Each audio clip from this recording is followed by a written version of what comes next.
Thanks very much. I'm going to talk a little bit today about our work in government digital services in the UK, but I'm also going to share with you some experiences from my work in the London Data Store, which was a project I was responsible for working from 2009 until I joined GDS this year. And I just want to reflect back before I do on something Jennifer said yesterday about the power of the network.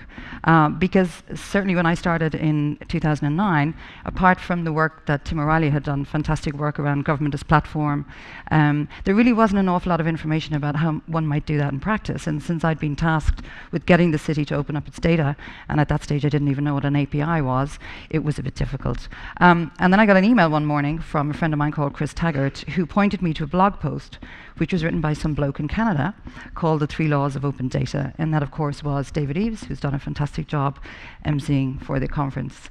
And so I just want to reiterate that it was quite emotional yesterday for me to be sitting in a room full of so many people, because you cannot imagine the help and support that's going to be, because the one thing I would reiterate is that doing open government and doing open data is really hard, and you need as much help as you can get. So I just wanted to preface my remarks by saying that. So when you come to London and visit us, which I hope you will, you'll see these 3 words written on the walls of our office, and this really guides a lot of what we do around the citizen experience. Trust means having a clear set of principles, because we need to have some agreement and cohesion about what we want to achieve. And these are the sort of messages and values that we have in GDS that drive our work. These are all written individually on my business cards, and I've handed those out to some people. So if you can all stand together, you can do GDS team. And it also means creating room in government for a new generation of digital talent. This is Jordan Hatch, who's one of my colleagues in GDS, who's just turned 18. So I'm reckoning he has to be the youngest civil servant ever. And this is the kind of talent that we want to bring into the service. So it's almost the first time in the UK, certainly, that we're using very agile, iterative processes, open technology platforms, and world-class in-house teams. And we're focusing relentlessly on users and needs. And it's a sort of a bit of a joke sometimes in Whitehall. I think people usually look at our presentations and count how many times we've used the word user, because that is really a relentless focus. And our first project in delivering that for citizens is GovUK. It's been in alpha, it's been in beta, and it will be released on October 17th. So we've got a lot of nervous, busy coders back in London. And that's a project to put all information and services from hundreds of different government sites on a single domain. And the reason why that's important for citizens is because citizens have a need for government as a whole, and not for government in parts. And the reason we're doing that is because we want it to be simpler, clearer, and faster for users, and we want to drive innovations and saving for government. What does simpler look like? The speaker earlier on who was talking about Aunt Bertha, I think, mentioned lasting power of attorney. And so when citizens are trying to access this service and information, they're at quite a stressful period in their lives. Do they really need to be faced with this, or shouldn't we make it a lot easier for them to find what they need? What does clearer look like? People we know, because we know what they're searching for when they want the next bank holiday. They kind of want to know what's the next bank holiday, and they can find that information straight away. So we're trying to model what are people looking for and presenting that up first and faster. So when you're looking for statutory maternity pay, do you really need to know all that information about looking after a baby, or do you really just want to know what are my maternity pay entitlements? And how are we delivering this? So essentially this is what we're doing. We're rebuilding a national infrastructure in an open and agile way. And we're doing it like this. And while all those 3 points are important, I think the last one is particularly so, because design is a crucial element underpinning everything we do. You might not be able to read that in full, but these are our design principles, which were drawn up by Ben Terrett and his team in GDS.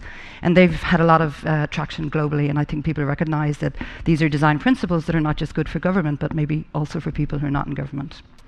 So the journey in GDS really is fix publishing, get people faster to the information they need. We're working on fixing transactions, so by the time you get there, you can complete your transaction digitally. But we're also going to go wholesale. And I'm not going to talk about the GDS strategy on wholesale, because that's an iteration. But I'm going to use this as an example just to talk very briefly about the lessons that I learned from setting up the London Data Store. And those 3 lessons are this.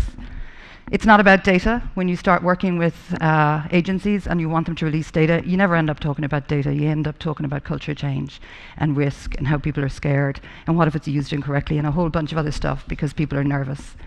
And the state can't do this on its own. You have to collaborate. You have to collaborate with anybody you can find who wants to improve the public realm. And more crucially, you need to take risks. And this is the biggest challenge for government. So the story I would tell you about this is when I started in the data store, I had months and months and months of discussions with senior stakeholders in Transport for London, and I was getting nowhere. And one of the tech guys, who was fairly junior in Transport for London, contacted my tech guys, and he said, I've got the link to the TrackerNet feed. Now, the TrackerNet feed feeds the departure boards in London, so it's what tells you when your next tube is due.